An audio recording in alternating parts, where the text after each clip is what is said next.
bienvenidos a Conversatorio de Prometeo Cinema a través de Foro Café Radio. Mi nombre es Oscar Castañeda, como cada lunes, acompañándolos en su casa, en su programa de divulgación cultural favorito. Como siempre me acompañan el señor... Said Tapia. Y el señor... Álvaro Gutiérrez. Muchísimas gracias. That was kind of confusing. Un poquillo, Sí. También mi cerebro como que hizo el acá. Sí, Pero sí. les tengo una muy buena noticia, amigos. Justamente porque lo prometido es deuda. Vamos a seguir con la continuación, evidentemente. Seguimos continuando. Continuamos con la continuación. Continuamos con el seguimiento, exactamente, de una entrevistota que tuvimos pues la semana pasada. Y es que el señor Fraser está en la casa de nuevo. Buen día. Buenos días. Saludos desde Guadalajara. Muchísimas gracias Excelente. por conectarse de nuevo con nosotros. Es un gran placer. No, Sí, es con nuestro, es nuestro. Con nosotros Gracias simples por mortales invitarme. que estamos aquí. Gracias. Thank you so much for Thank being you so here. much. Well, we had a big talk, a lot of gossip the last time. Yeah.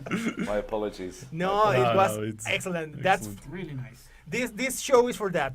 Culture and Okay. gossip. And gossip about culture. Because of- And well, I mean, we have a lot of story that we can cover today, but I think today also is a excellent day to talk about animation and also what we like about animation. No, so I want to start the before the translation. I want to start the interview with the question: which are your favorite kind of animations? When I was a kid growing up, I used to come home from school and watch the Flintstones or Top Cat on the BBC. We had 3 TV channels, and the BBC had a deal with Hanna-Barbera. The commercial TV channel on a Sunday used to run all the old Looney Tunes and Merry Melodies. So the Warner Brothers stuff was on the weekends on the commercial channel. And holidays, you know, Christmas, summer holidays, Easter, we'd have a Disney special that would be on the BBC. And there was an evening each week where the BBC ran a double bill of Tom and Jerry. So as a kid, my first experience of animation was, I guess, making the comparison between, I knew all 3 were forms of animation, but I really used to enjoy watching the Disney animation more than just about anything else, because the quality of the artwork and the quality of the movement and the performance was just so high. There was a kind of manic energy to the Warner Brothers humor, and there was a lot of stuff to enjoy in Top Cat, but what really fascinated me was Disney.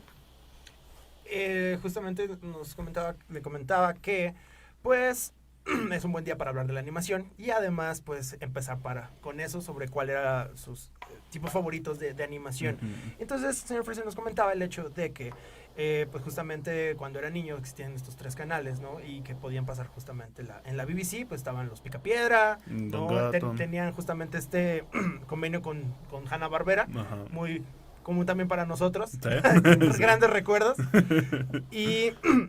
Pero posteriormente también existía pues toda la parte de los Looney Tunes, los Merry Melodies, ¿no? Y digamos como que temporadas, ¿no? Así como gracias, Navidad, festividades, mejor dicho. Sí. Era pues toda la parte de Disney. Y que a pesar de que pues justamente el humor de Warner Bros. Es muy específico y es como muy fascinante, como que el estilo de animación de Disney siempre fue como algo que le llamó muchísimo. Sí, que tenía muchísima calidad en ese entonces y digo, todavía la tiene, ¿no? Pero Excepto en los guiones. Pero excepto en los guiones tal vez, pero ahí están, dile. Sí. Great quality still, but the scripts are kind of confusing now.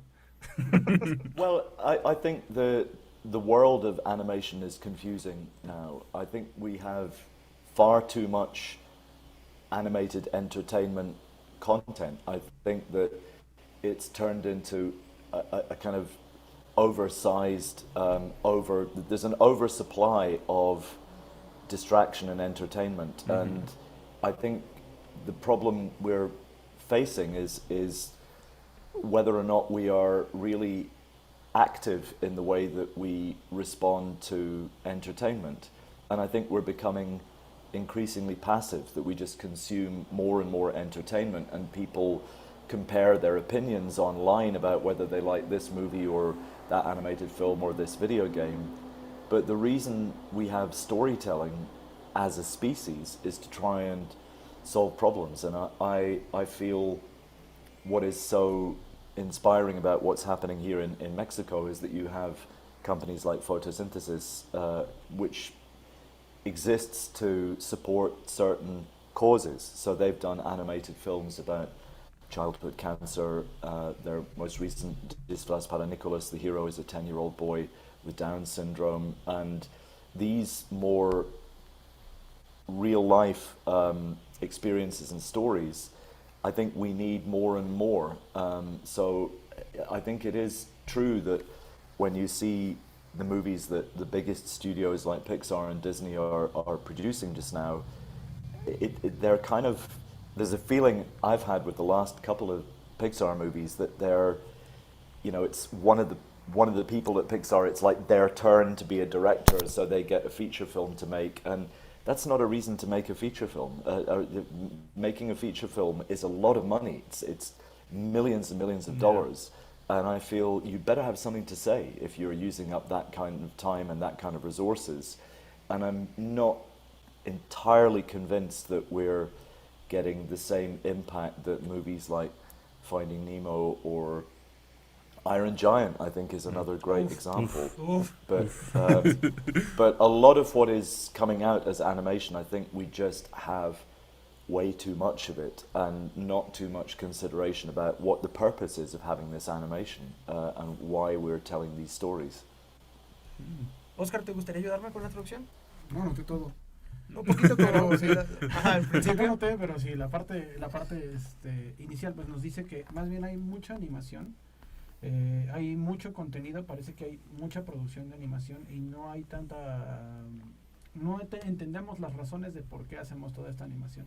Entonces una producción, es una superproducción de este tipo de animación, debería tener un sentido, digamos, más allá. No nada más hacerse porque puede hacerse, y se hacen porque pues, y significan mucho dinero, ¿no? O solo mucho por entretenimiento, dinero cosas por el estilo. Pero debería de haber una razón más allá de por qué se hacen este tipo de animaciones. Sí, nada más como puntualizar el hecho de que pues considera que estamos teniendo un papel muy pasivo de pronto con todo lo que hacen los majors en estos tiempos. Solo lo consumimos exactamente sin estar digiriéndolo, básicamente. Y lo interesante que le llama la atención de México son como estos otros estudios independientes, ¿no? Que tienen justamente personajes más reales, ¿no? Como un niño con síndrome de Down, hablar de justamente el cáncer, ¿no? Y este tipo de cosas que son más tangibles, ¿no? Al momento de considerar una historia, ¿no? Y sobre todo justo eso, ¿no? El considerar para qué estamos justo generando esa historia. No, it's amazing how and also see where these kind of stories come from. For example, I mean, beyond animation, well, actually, talking about animation, I don't know if you saw the movie Anna and Bruno. I did, yes. That kind of thematic. Yeah, that kind topic. That kind of topic and the effort. According to I know, he was working in that like 10 years in that movie. No, I heard 15. Ah, yeah. Who has more? Any advance on 15? Yeah. Yeah, it's a lot of time working on that, and you can see that effort in the movie, you know, because maybe it's not the photorealism in the textures, or maybe it's not a perfect production, but the story, yeah, the storytelling has the strength to make the people feel stuff. Yeah, my own point of confusion with Anna y Bruno was who the people were, what was the audience, what was the intended audience. I grew up in a family where mental health was a very big issue. My father's sister was one of the first women in Scotland to run one of the major, as we called them, mental hospitals at the time. And in the summer each year, myself and my two brothers, my parents, we would spend usually a week or more in my aunt's house, and we were in the grounds of a mental hospital. And I appreciate that there's a very powerful difference between the Mexican or the Latin American aesthetic in terms of dark content or stuff that is very kind of gothic or horror driven. But personally speaking, I felt it was badly misjudged because I thought that it had some tremendous work in it, some fantastic design. It touched on elements of surrealism, but I think you're fighting a losing battle if you're as far into the movie as I found myself before I thought there was a character that I really sympathized with. I was just frightened for the little girl. I wasn't, and when I realized that, we really are inside this asylum, and there was a particular climactic scene where they're in a kind of bathroom and somebody's going to be electrocuted, and I understand the need and the desire to be different and to be non-mainstream and to be not like the Miyazaki movies and not like the Pixar movies, but I felt it had not really decided which audience it was trying to please, and I couldn't imagine wanting to say to any friends of mine who had children, you really have to show them Anna y Bruno. It's like, it's something to enjoy in holidays. I wouldn't sit down on a holiday weekend and watch Anna y Bruno. I would love to promote and compliment and celebrate all the fantastic work that went into it, and I think it came from a good place, and it was bold and brave, and it broke new ground. But ultimately, there has to be a very clear picture of what you're trying to say to whom. And I couldn't work out at the end of it what the actual message was. It seemed like a kind of carnival, like a kind of dark circus. But I didn't come away thinking, okay, I learned something there. I just felt shocked. And when you've got that number of people working for that length of time on something that's chasing that size of an audience and a return on its investment, I think it's unwise, put it that way. ¿Quieres hacer la traducción? Bueno, no quiero. Bueno, justamente pues habla un poco como de que la película tiene como esta... Bueno, inicialmente, porque tampoco lo dijeron, o sea, hablan sobre la película Ana y Bruno, una película que tiene unos cuantos años y que mencionaban que se tardó como 15 años, ¿no? En producirla. Sí, yo dije 10, pero tenemos más. Sí, sí, que es una película que, bueno, sí, ahí sí, ya si quieres, menciona el bueno, Fraser. es una película que pues toca temáticas pues un poco... escabrosas. Y que también es como que se diferencia mucho de películas como de Pixar, de Disney, ¿no? Pero que a pesar de que hay un gran trabajo detrás de ella, se podría decir que no tiene como un fin, ¿no? O, bueno, no tiene como muy claro hacia quién está dirigida y como qué mensaje está dando, ¿no?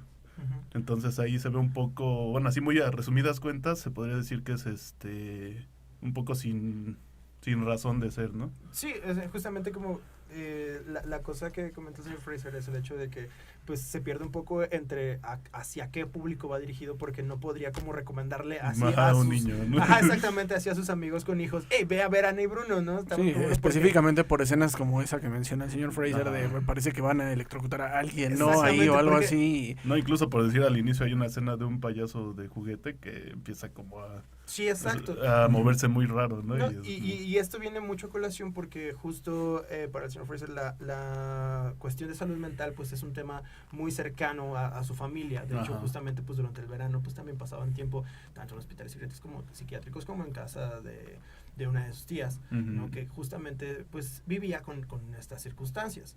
Entonces, pues desde esa cercanía con el tema, ¿no? Y que te barajen, ¿no? Este tipo de circunstancias. Sí. Evidentemente, pues como que intentas, digo, se agradece el hecho que se hable, pero también es importante marcar como... No solo el fondo, sino la forma. Exactamente. Y supongo que mucho en animación y en este tema, ¿no? Y por ejemplo, eso pasa muchísimo justamente si tú empiezas a ver los cortos de titulación del CUEC o de todas estas escuelas de animación, o todo esto, creo que justamente el a dónde quieren llevar una historia es el principal problema justamente en la creación de cualquier medio artístico.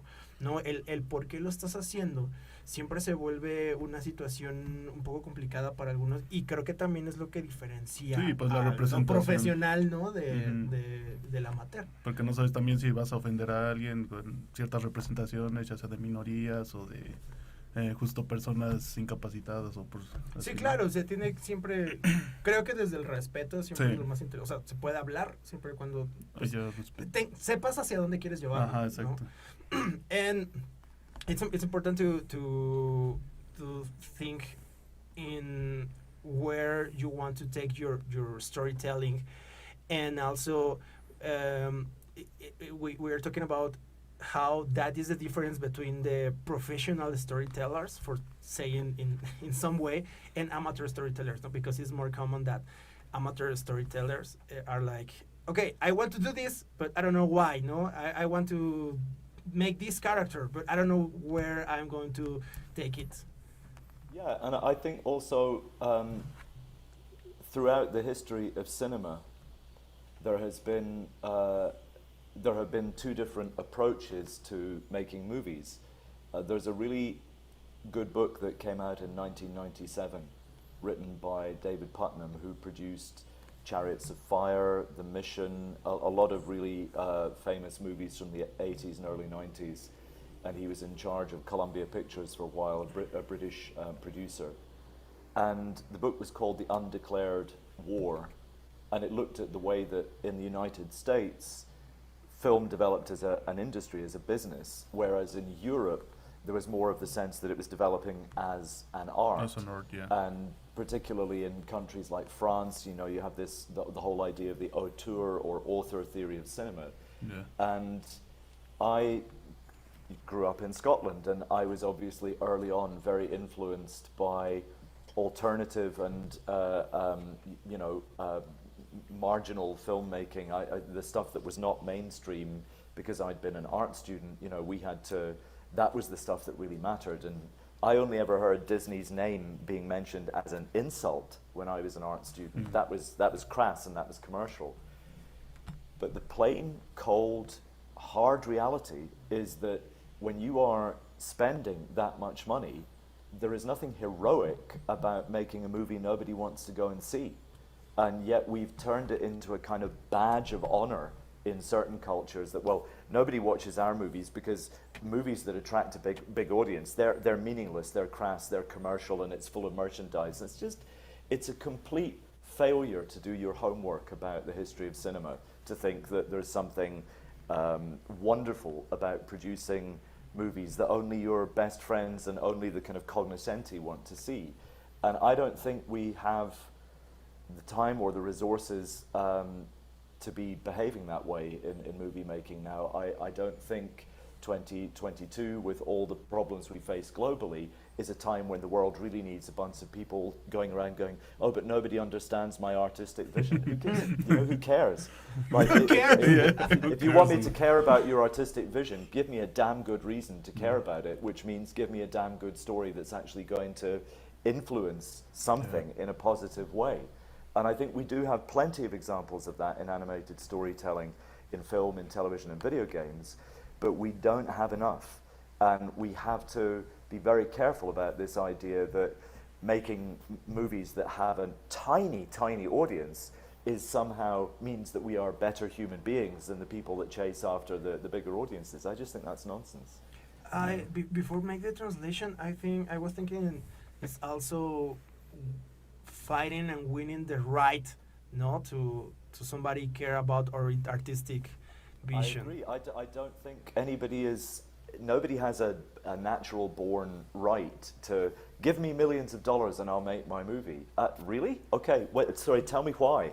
Like, why all these millions of dollars that other people have worked so hard to put together? It's the same when you're looking for going to the government in any country and saying, give me money to be an animator.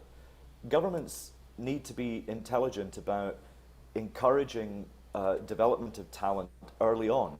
But if all through somebody's career they're coming back again and again saying, give me more money, any government has the right to say, when are we going to see a return on this investment? Because we can't just keep giving you money because you want to be a filmmaker. Well, you know, I want to sit at home and watch Netflix and eat ice cream all day. It doesn't mean it's going to happen. So. Okay. Oscar, ¿quieres hacer la traducción? Aquí Me perdí tengo un notas. poquito, pero a ver, sí. Desde creo. Ajá. Sí. Sí. Sí, que durante la historia del cine hay dos formas de aproximarse a las historias. ¿Por qué escribes tan chiquito? Nos hablaba sobre el productor de una película de los 90s, que dice que está la parte artística y la parte comercial, ¿no? Nos dice que también cuando él era estudiante pensaba en la forma de hacerlo de forma artística y sentía que al hacerlo como Disney ya era un insulto, pero la realidad pues, al final es distinta. El nombre del productor era David Putman. Putnam, ¿no? Putnam. Ajá, y el libro es The Undeclared War, la guerra no declarada. Sí, nos menciona que tampoco no hay nada heroico en hacer una película que nadie quiere ver, porque pues estas están hechas para que las vean muchas personas. Entonces, pues no tiene sentido también que si quieres que nos interese tu visión artística, pues tienes que dar algo interesante, ¿no? Una historia interesante que todos quieran ver. Y que agregue algo positivo justo a la gente, ¿no? Que justo le enseñe algo realmente. Sí, y como mencionaban ya después, un poquito después, tú y él también, que no hay un derecho natural, ¿no? Simplemente porque, soy muy bueno, pues te muestra, ¿no? Tal vez con una buena historia, con una buena producción, danos algo de verdad que haga que te merezcas este dinero para producir algo, ¿no? Esa parte fue la que se me hizo así como que me reventó más aquí la tacha, porque justo, ¿no? Es la circunstancia en la cual todos cuando salimos de la escuela es como de apoya mi arte porque el mío es chido, el mío es el que sí vale, ¿no? Y la realidad... pues lo que comentaba, ¿no? O sea, en la escuela de arte, pues, hasta cuando te dicen, es que lo haces al estilo Disney, pues como que lo tomas hasta como un insulto, ¿no? Así como, ¿por qué lo voy a estar haciendo? Yo lo estoy haciendo, yo estoy teniendo mi visión artística, ¿no? Pero siempre es mucho esta parte de, ok, ¿quieres que veamos tu visión artística? Haz algo, entrégame algo que haga que me interese tu visión artística. Y es lo que comentábamos, ¿no? Pues es como esta lucha, ¿no? O sea, al final creo que también, miren, no sé si... así deba ser el mundo, pero definitivamente así eso te hace mantenerte, ¿no? Porque cuando te ganas el derecho, gracias a tus historias, gracias a tu calidad, cuando te ganas ese derecho a decir, mi visión artística es esta, pues también creo que pasan cosas buenas y te empiezan a dar dinero por ello, ¿no? O sea, es como, y justamente es lo que decían, ¿no? O sea, también es como cuando vas con el gobierno y pides incentivos, ¿no? De este tipo.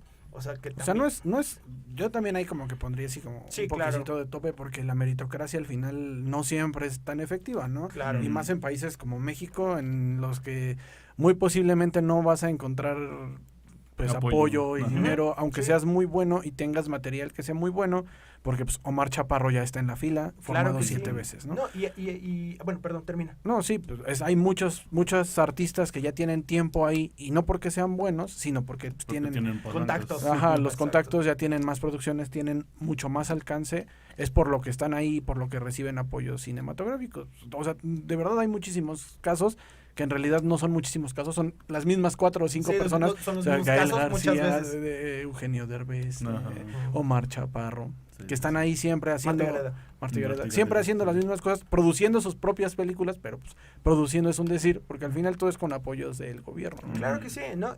Pero de todos modos, si el nepotismo existe, que es una realidad total, ¿no? Que es la triste realidad en el hecho de que no podemos vivir, y es lo que decían, ¿no? O sea, no es heroico hacer una cosa que no va a ver nadie. O sea, no es casarse con la idea de, sí, pues mi arte y eso es lo que va a cambiar. No, o sea, la realidad es de que uno tiene que pagar cuentas, uno tiene que comer y uno tiene que hacer lo que tiene que hacer, ¿no? O sea, porque al final también es un trabajo.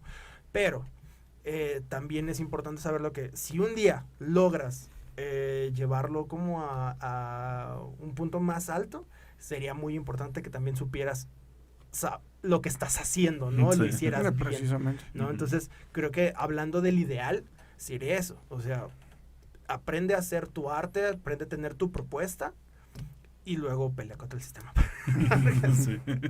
No, it's so difficult because here in Mexico there is a lot of corruption. Yeah, it's a way to tell, no, about it, the supports on cinema, because there's only a few people, and the same people making stuff over and over and over and over. And getting money from the government. But I think you'll find that that's not unique to Mexico. Yeah, sure. Because whenever you set up, this is the other disadvantage about having something like the National Film Board of Canada, or we have an organisation in Scotland called Creative Scotland, which used to be the Arts Council and the Film Council, and then it all got rolled into one. And because that's where you have to go to get the money to develop a project or to produce something, what happens is that the movie makers get really, really good at filling out all the forms and knowing what to say and knowing who to please, instead of getting really, really good at making movies that people want to see. So they know how to appeal to the little groups of people that are the deciding committees. And, you know, you have to look at the list of people who are on the committees that make the decisions about who gets the money and think, who are you? Like, how did you earn that position to get on there? But that's not the kind of skill that we should be developing. What we need is the argument I make all the time. If Mexico or Scotland or Norway, any of the other countries that I've worked or taught in, if these countries really genuinely want to find a way to reach a global audience, and this is what we're talking about, when people are envious of Disney or they're envious of Miyazaki or they're envious of Pixar, they're envious of the fact that the whole world sees these movies, and many, many people in different cultures are influenced by them. So having a local audience for a feature film that costs that much to make is no good. And what I keep saying to, and I should have gone back and listened to our original podcast, but what I find myself saying a lot to Uber drivers or to people who ask me why I'm in Mexico es muy importante enseñar también las habilidades de negocios para estas industrias. Si enseñamos solamente las habilidades creativas y técnicos, we might as well print visas for Canada. That's what's going to fuel the fuga de talento.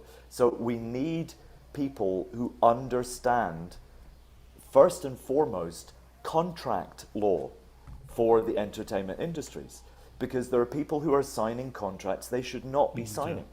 And in the longer term, the money in these industries is not in the work.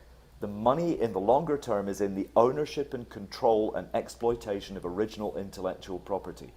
And that's why Mike Oriegas, the guy who set up Photosynthesis Media, he was on his way to study to be an animator at Vancouver Film School, and he noticed this other course to do business studies for the entertainment industry, and he thought, if I study, I'll go back to Mexico and be another unemployed animator, but if I study the business side, I can create a new model for animation, which is exactly what he's done.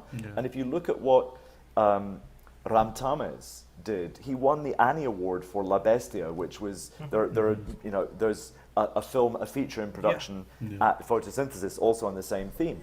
But there is Ram Tames, who gets the opportunity to go to Gobelin in Paris, and he works with 2 other students and takes that opportunity to tell a story about the economic migrants in Latin America in a way that is highly accessible, very, very moving. And I just think that's a great indication of what the future holds for Mexican animation and storytelling talent.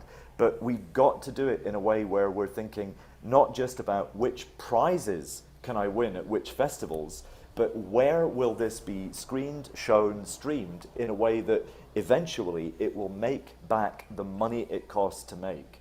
And that has to be part of our education for these industries, not just let's all be endlessly creative. No, let's not. If that's all we can do, go and do something productive, roll your sleeves up. But if it's just the idea about you indulging yourself with your creativity, I think we really need to question that. Justamente pues, comenta que no solamente es la cuestión de México, ¿no? En todos lados se vive esta situación en la que al final tienes que pararte frente a un comité y llenar los formularios que tienes que llenar, Sí. y que justamente hay gente que se vuelve muy buena llenando formularios para que le sigan dando todo eso, evidentemente más los contactos y Ajá, todas esas todos, situaciones, todos, y que se vuelve y que deja de lado pues toda la parte de crear historias, crear películas, como pues los ejemplos que ya dimos anteriormente, ¿no? Nada personal, solo pues es que ahí están las... Sí, muy buenos para impresionar o para comunicarse con estas personas que están en las posiciones de poder para otorgar Sí, presupuestos y no tan buenos ya para hacer cine, ¿no? Exacto, Para producir contenido. Y justamente eso es lo que nos lleva a la siguiente parte, ¿no? Ellos conocen la parte del negocio. Ellos sí están como muy metidos, y es justamente lo que el señor Fraser comenta, ¿no? O sea, en las escuelas no nos enseñan la parte del Eso negocio. es algo que sí habíamos ya platicado. Exactamente. Anterior, Sí. Justo con Mayumi decíamos eso, ¿no? Sí, o sea, el hecho de intentar, y que espero que este programa sirva para algo, amigos, para que aprendan y se exhorten. Por cierto, nuestro nuevo curso de negocios para artes.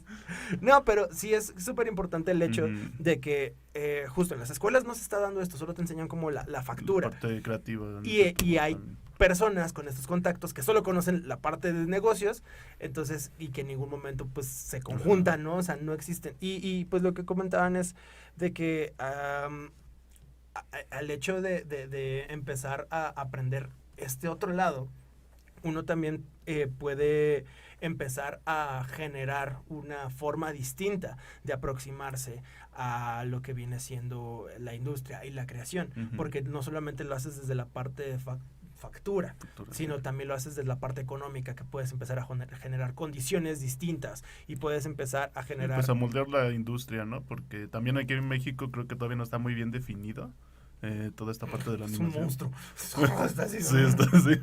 Entonces, pues sí sería bueno que empiece como a regularse todo esto, ¿no?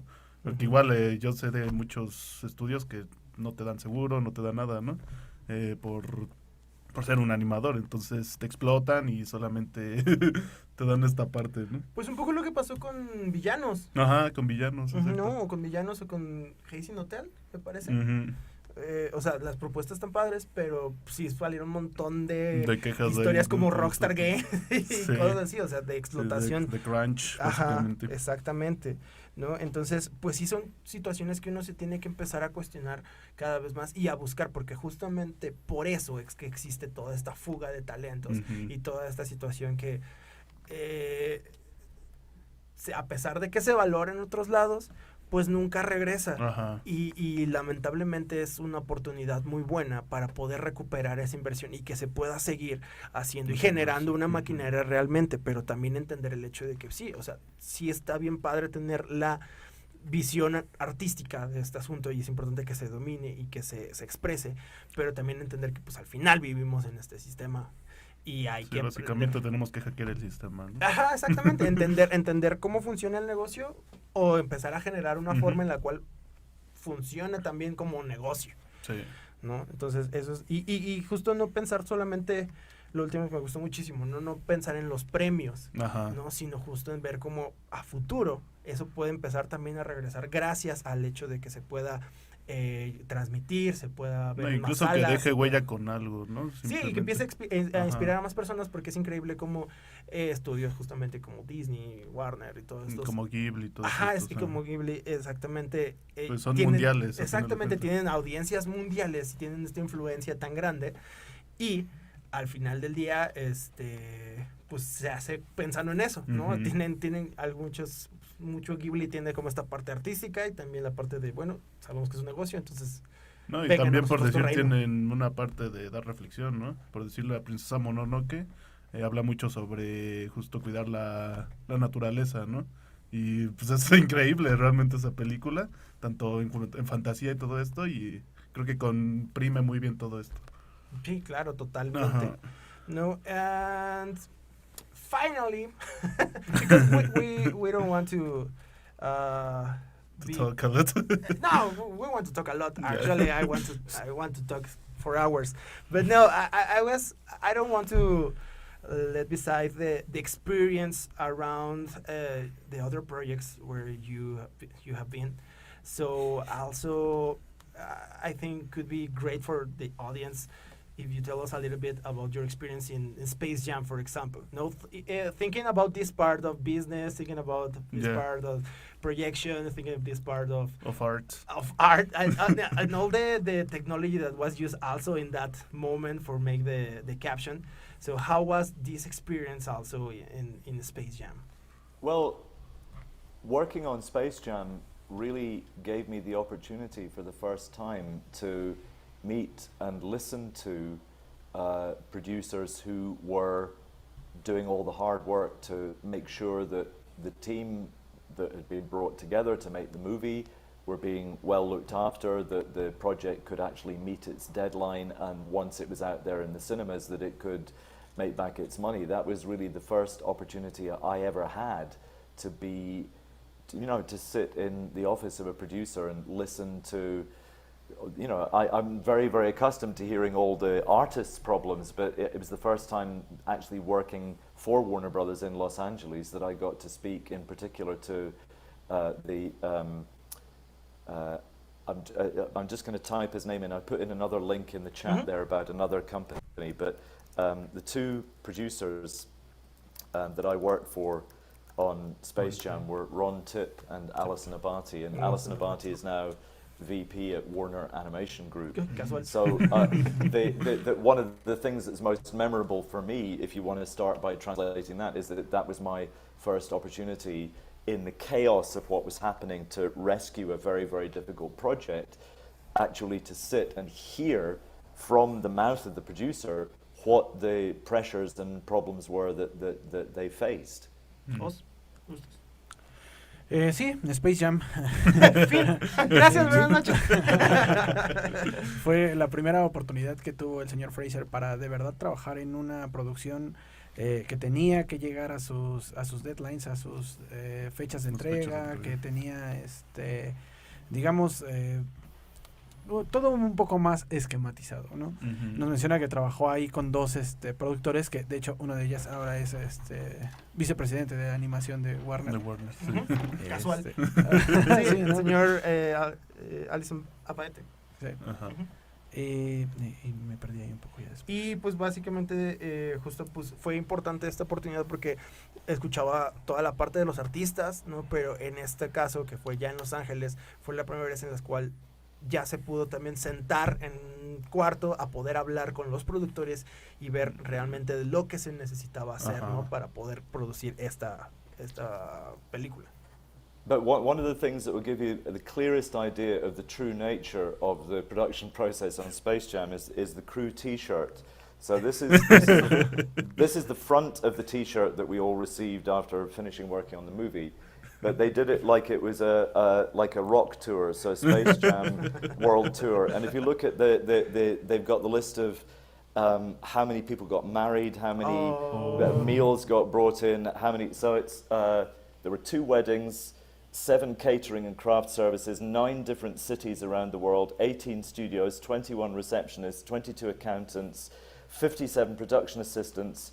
Ron Tipp's lunches at Balducci's. So opposite the building that we worked in was an Italian restaurant called Balducci's. And when new people joined the crew at any level in any department, Ron Tipp would personally pay to take that department out to lunch and let the people introduce themselves so that he knew everybody that was working on the project and what they were good at and what their ambitions were.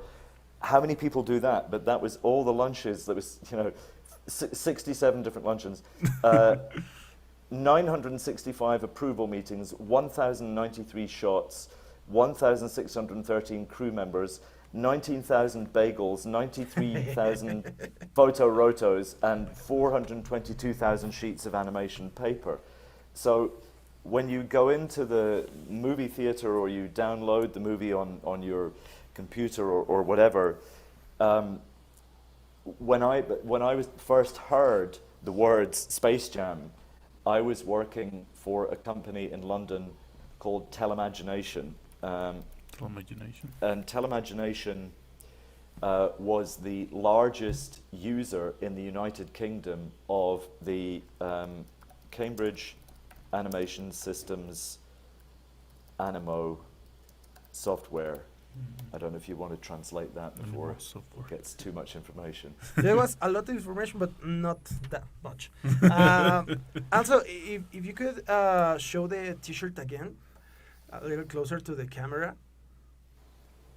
Yeah, all the numbers there. Okay, pues básicamente lo que el señor Frida nos comentaba, thank you so much, era que una de las cosas de trabajar en Space Jam que podía notar realmente la diferencia, ¿no? del proceso allá en Los Ángeles fue pues justamente la playera del crew, que la diseñaron pues justo como forma de tour de banda de rock.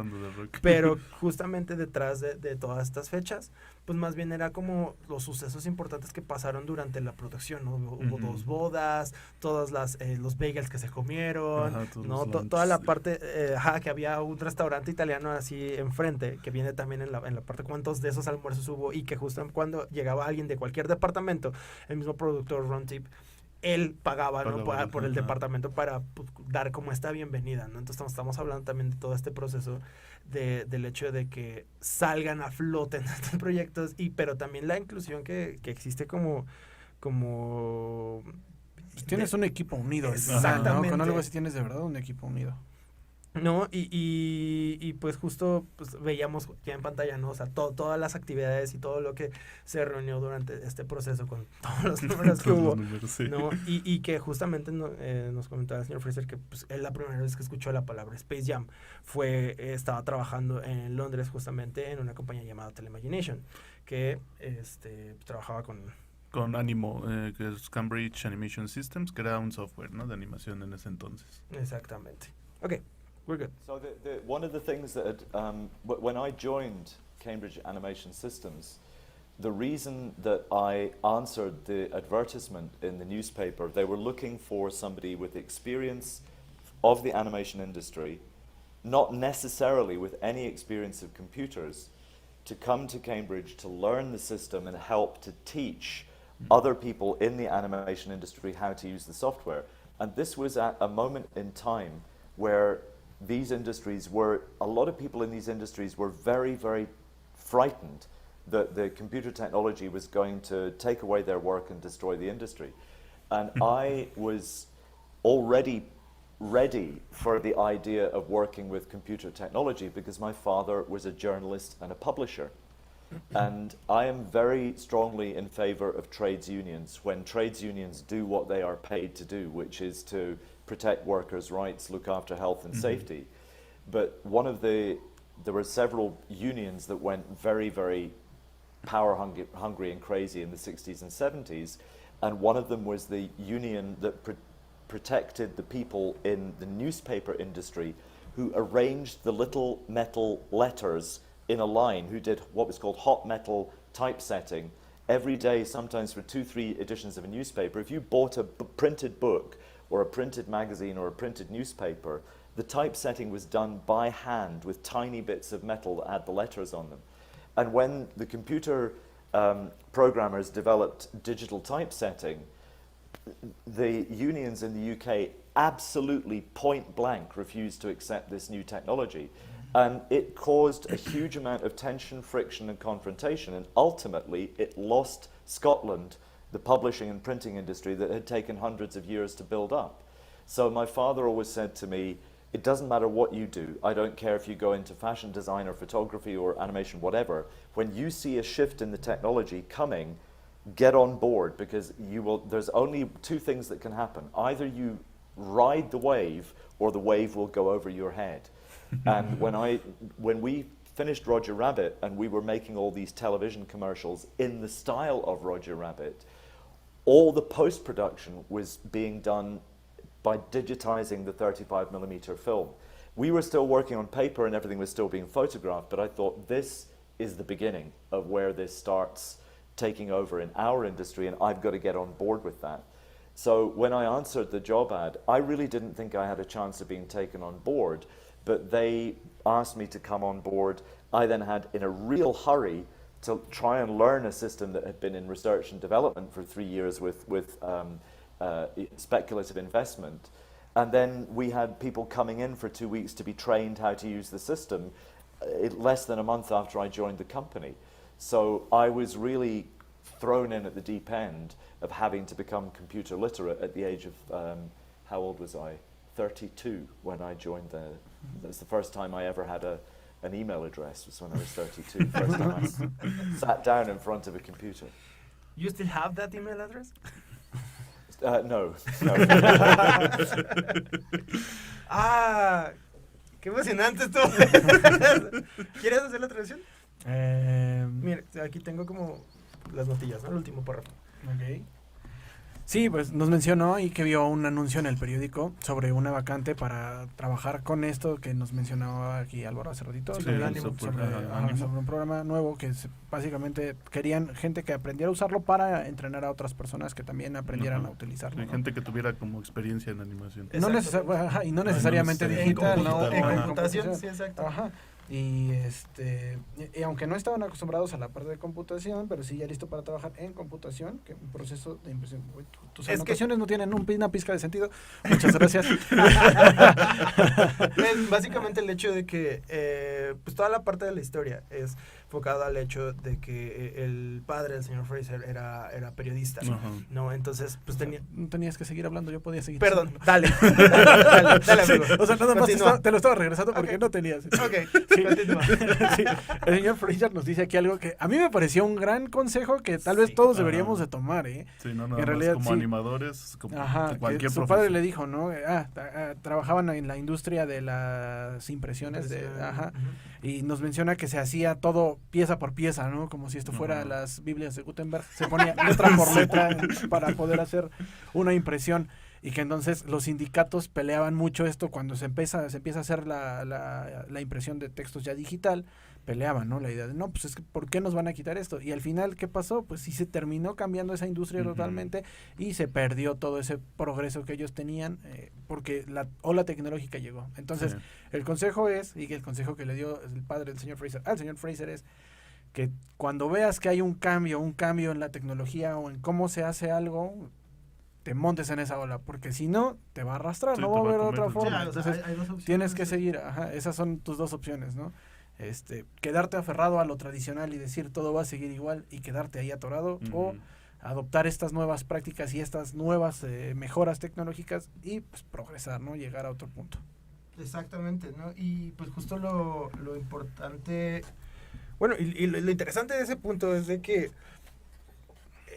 pues era totalmente nuevo, ¿no? O sea, nos comenté que justamente a los 32 fue la primera vez que recibió un correo electrónico, ¿no? O sea, que tuvo como su primer correo electrónico, dirección de correo electrónico. Tú a los 12 ya tenías así el de bebecito de Moxie. Ay, yo a los 10 con mi Tai. Con Digimon. Sí.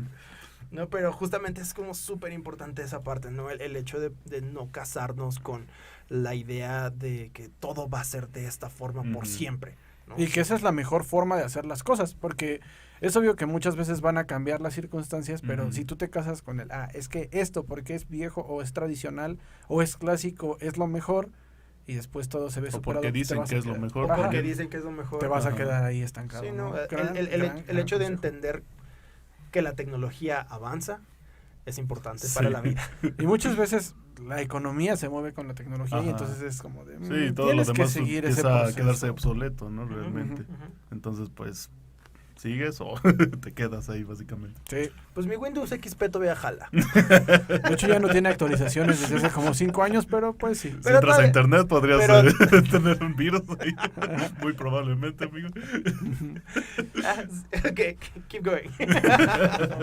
Another part of my work with Cambridge Animation Systems was not only to be there at the Cambridge Animation Systems office in England, where people would come from the United States, Poland, New Zealand. People were coming from animation companies all around the world to learn how to use this system ahead of making the decision whether they would invest in it. So we were training people who had not yet bought the software. They were training their people to find out whether they really believed it could make a difference to their company. And the early version of Animo was really designed to provide a service that most animation studios were not looking for. But one of the things that many animation studios working with pencil and paper around the world, they wanted to be able to do what Disney had already started doing with their CAPS system, which of course Disney did not make available to anybody else, where you could digitize the line artwork and flood fill the colors, so you could digitize and speed up the ink and paint process, which was one of the hardest, most difficult and most expensive parts of the process. And it was only at the end of 1993 that the software engineers really developed and delivered the digital ink and paint. And the minute the digital ink and paint process was available, on top of which they had one of the first node-based compositing systems to kind of replace what the rostrum camera was doing, that just caused a sudden rush of investment. So the two biggest companies that were like, now we're going to buy your software because now your software is doing what we need it to do. One of those companies was DreamWorks, the other one was Warner Brothers. Ay. Uf, Uy. casual. Uy, ¿quieres traducir esa parte, Laura, por favor? Bueno, justo dice Fraser que otra parte de su trabajo no fue solo estar en Cambridge, sino ayudar a enseñar el software y la versión inicial que no estaba hecha como para lo que los estudios en ese momento buscaban. Pero pues que ya estaban buscando toda esa parte de poder emular lo que Disney ya estaba haciendo, que evidentemente no compartían con nadie. Exacto. ¿No? Wait, sorry, what I should have said is that what I was going to say was that the other part was not just training, but going to events like SIGGRAPH, to events like National Association of Broadcasters, to these huge conference centers in Florida, Las Vegas, Amsterdam, London, and spending sometimes a whole week sitting on a stand surrounded by like 65,000 delegates from, from different industries, and people would come up and you would do the demo and say, this is what our software does. And so I was like, as well as a trainer, I was part of the sales team trying to go around and make sure that people understood what the benefit could be to their company of buying our licenses. Siendo que no solamente era la parte de entrenar gente, que de por sí venía como de muchos lados, ¿no? De otras compañías. Sino que ir a conferencias donde pues, se mostraban todos estos softwares y qué es lo que hacían, y justo Fraser tenía que ver pues la forma de enseñarles a los demás, ¿no? Y que no solamente la parte de training, sino también la de ventas. De ventas. De ventas, o sea, totalmente. Y pues, luego me perdí, luego qué. No sé, está tu lista del súper, creo. Sí, no, pero que justamente conforme fue avanzando el software, hubo un momento donde ya generaba como los procesos que los estudios dijeron, de entintado y de toda la parte que dijeron, sí, ahora sí esto es lo que queremos. Precisamente empezó a haber como una inversión masiva en este tipo de procesos. Y una de las compañías que más invirtieron en esto fue básicamente DreamWorks y Warner. Que pues nosotros sabemos dónde terminó eso, en Shrek. Sí. So the team that were setting up to make the first animated feature film at DreamWorks wanted to make a big original epic called Prince of Egypt. And that was directed by Brenda Chapman and Simon Wells and Steve Hickner. And, because Katzenberg had left Disney to set up to compete with them, David Geffen was from the music industry, totally understood the business side. Steven Spielberg grew up being influenced by movies like Pinocchio, so they knew where they were headed with their animated storytelling. Warner Brothers got off on a very different footing. They started differently. And what happened that really triggered the idea at the Warner Animation studio that they could also do a feature film, because the history of Warner Animation was purely short format. It was Looney Tunes, Merry Melodies, never more than 7 minutes long. And they had been asked to work with Nike on an advertisement for the Super Bowl, which is the most expensive advertising slot on North American television. and it was Michael Jordan and Bugs Bunny advertising Nike shoes. And that caused such a sensation when it was broadcast that they thought, hang on a minute, if people still have a place in their heart for Bugs Bunny And maybe Michael Jordan. and Michael Jordan, maybe they could still be interested in Tasmanian Devil and Sylvester and Tweety Pie and all these other characters.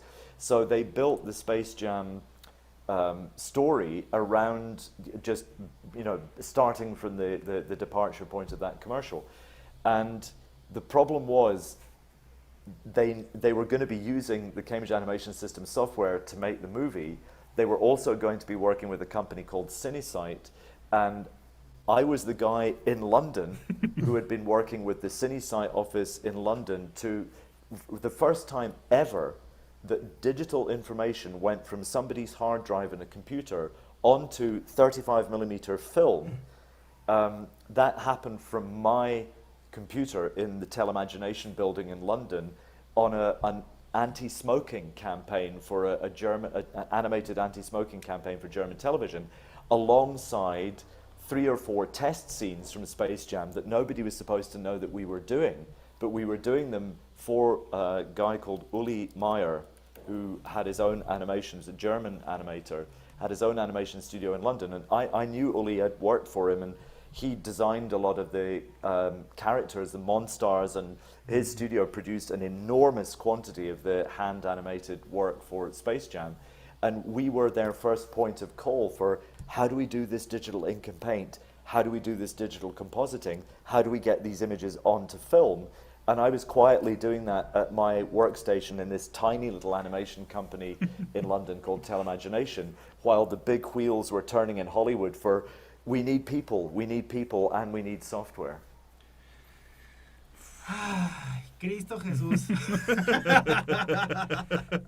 That was how I felt at the time. Yeah, I guess. Cada dia. Yeah. Cristo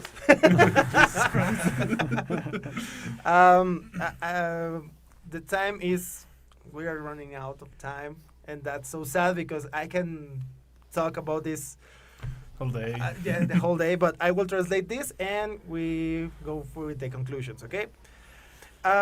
Pues básicamente el equipo de DreamWorks estaba trabajando en lo que era el príncipe de Egipto, ¿no? Entonces ellos estaban como trabajando con otros tipos de inicios en ese punto, ¿no? Entonces también el tipo de software que utilizaban lo utilizaban para otro tipo de circunstancias. En cambio Warner tuvo como estos, pues desde el inicio ellos se enfocaron en situaciones cortas, pues todo lo que fueron los cortometrajes de los Looney Tunes y toda esta situación, pues se han enfocado a eso.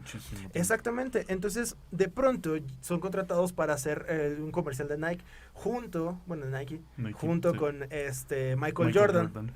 Exactamente, que se volvió así brutal, o sea, de por sí Michael Jordan, sé que es una figura icónica, pero era una situación cultural muy fuerte, ¿no? Entonces, y pues si lo agregamos también a lo que era Box, entonces pues justamente era de, pues ok, creo que aún hay un poco de cariño por estos personajes, ¿no? Entonces, ¿por qué no hacemos y construimos una historia alrededor de toda esta situación, ¿no? Entonces, pues es como súper interesante que justo en estos momentos de transición, o sea, de las primeras veces que se trasladaron como imágenes de un disco duro, ¿no? Que eran imágenes de 35 milímetros, ¿no? A través del internet, fue gracias justamente a esta computadora, esta estación de trabajo que estaba en Londres, ¿no? Y fue gracias a partir de esa computadora en la que estaba el señor Fraser, ¿no? Y que él estaba en medio de, pues, estos procesos de creación y de producción, ¿no? Y que, pues, justamente era lo que le decía, ¿no? Cristo Jesús, porque, pues, así se sintió como intentando recibir la información nueva, intentando coordinar toda esta parte, allá, ¿no? Y que también, pues, justo trabajaron con Uli Meyer, ¿no? Que tiene estudio de animación en Alemania, que fueron los que se dedicaron en gran parte a hacer todo el diseño de los Monstars y gran parte del trabajo en papel de lo que fue al final, pues la producción de Space Jam. Y pues eso se resumen, básicamente, imaginen el hecho de vivir la transición, uno de tecnología 2 veces. Right? To live the transition twice in Rabbit and also in Space Jam. Imaginen vivir eso 2 veces, Y las que falten, Y las que supongo. faltan, Ajá, y las que faltan todavía. Y pues no sé, es como súper impresionante el hecho de ver cómo avanza la industria, cómo siempre está buscando este tipo de cosas, pero también quién está detrás de esos cambios y el darle rostro Ajá. a estas cosas, Sí, ¿no? O sea, porque justo lo que pasa mucho con las películas es que a veces nada más la cara es por decir el director, ¿no? O uno que otro productor por ahí, pero todo el demás equipo...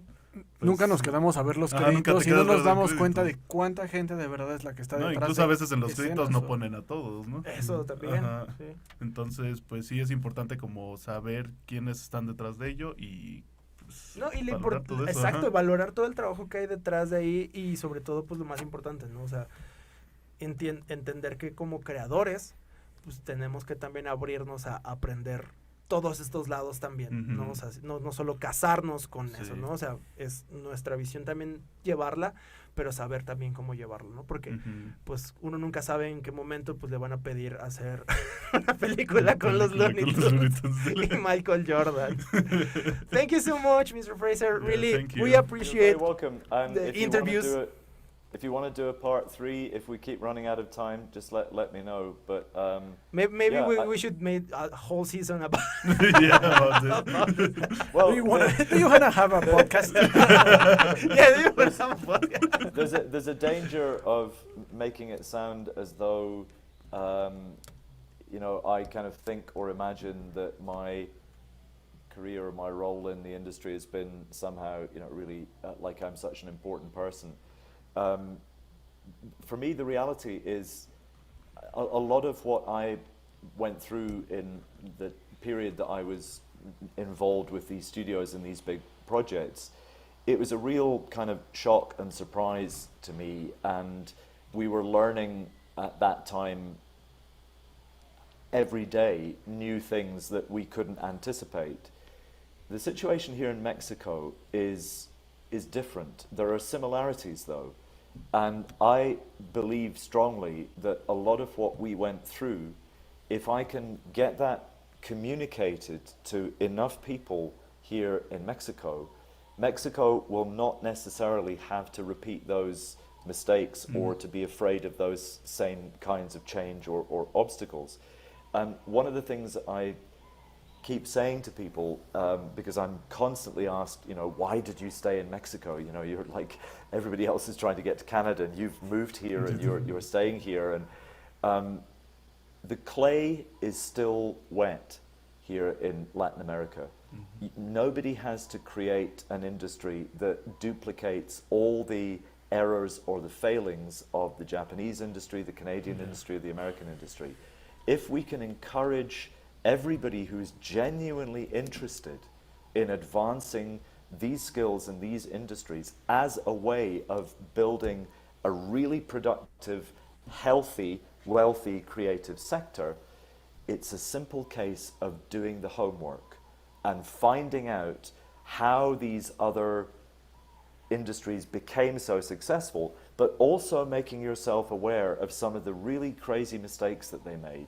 And if people are prepared to do that homework in preparation for building something original and different here in Mexico, I think that the industry that can be built here can be kinder, more sustainable, and the wealth that it generates can be of benefit to many, many more people. Because if we set up another system here that just means that there's a tiny number of people who make an enormous amount of money off the backs of everybody else's effort, and all the people who are really doing the hard work don't see any long-term benefit for it, I don't want to be part of building that, because I've worked in that system and it sucks.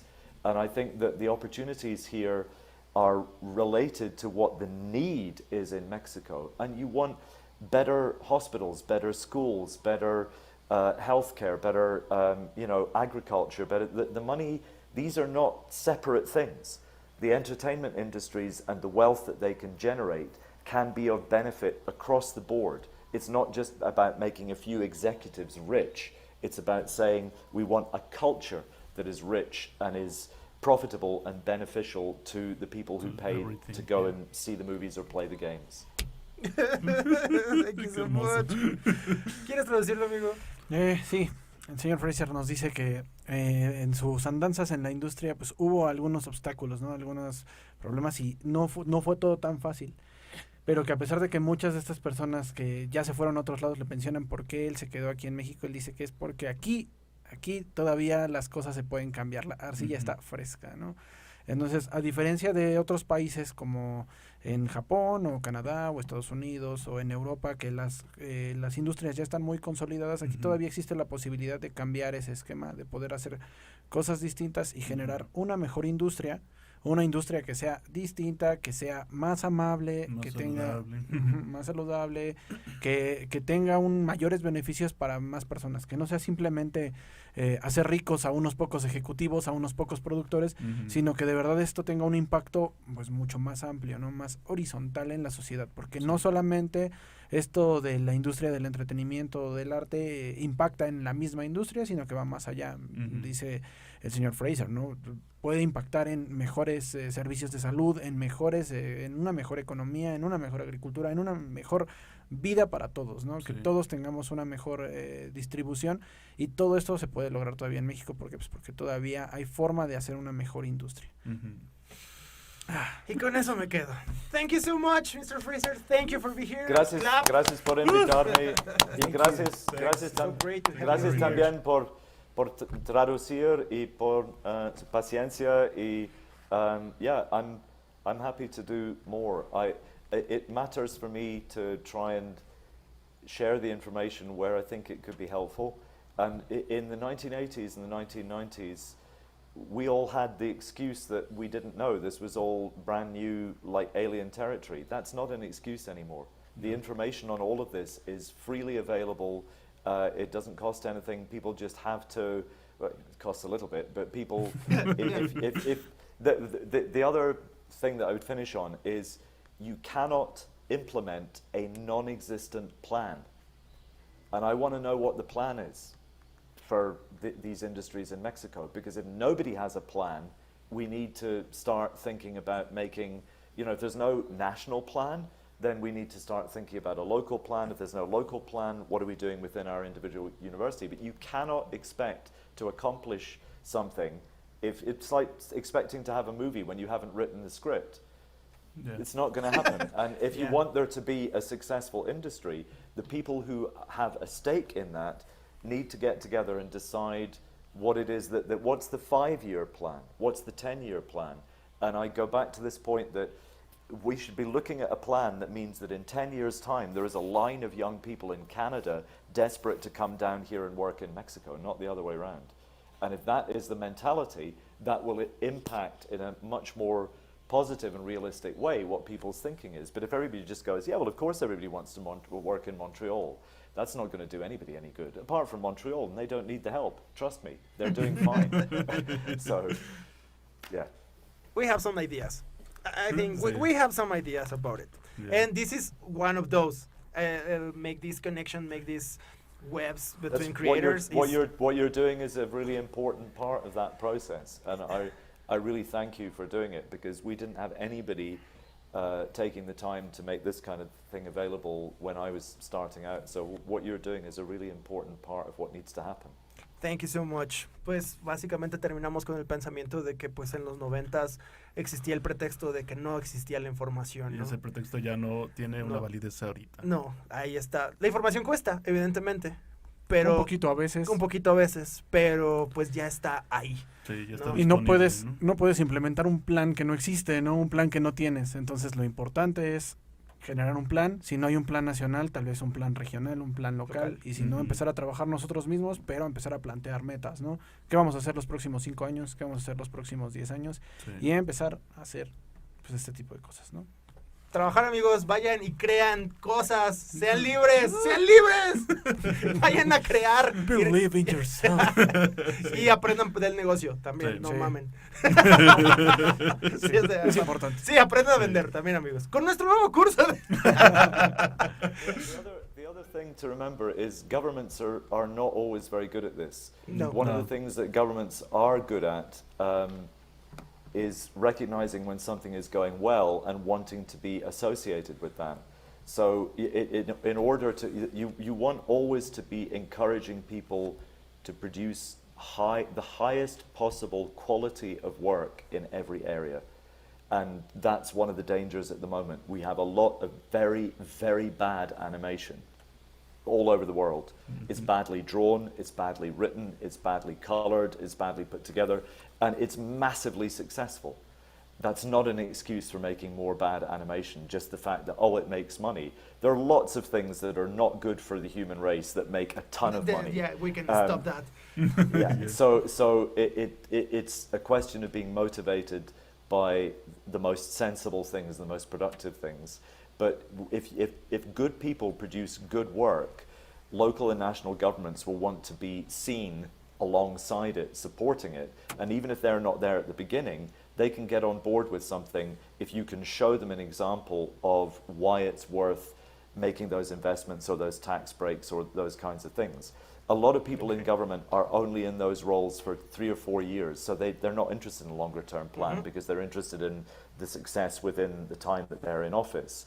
So the creative industries have got to be able to say, you know, to turn around to the government and say, look, we can do something of this quality, and the impact later on will be something you can also take some credit for, even if you weren't actually part of the process of making it happen. So there's kind of ways that you can, Sure. but the main thing is to look at how these successes and failures have happened elsewhere, so that you're not just having to try and imagine what the way forward should be. Thank you so much for those words. We're not out of time, but yo soy Said Tapia, Álvaro Gutiérrez, Oscar Castañeda. Muchísimas gracias. Thank you for being here. Esto fue Conversatorio de Prometeo Cinema. A big hug for everybody. César Grajales en los controles, Juan Carlos Hernández en la producción de este programa. Thank you so much. Nos vemos la próxima y gracias el Pato Lucas por estar presente. Nos vemos la próxima semana. Muchísimas gracias. Hasta luego. Gracias a todos.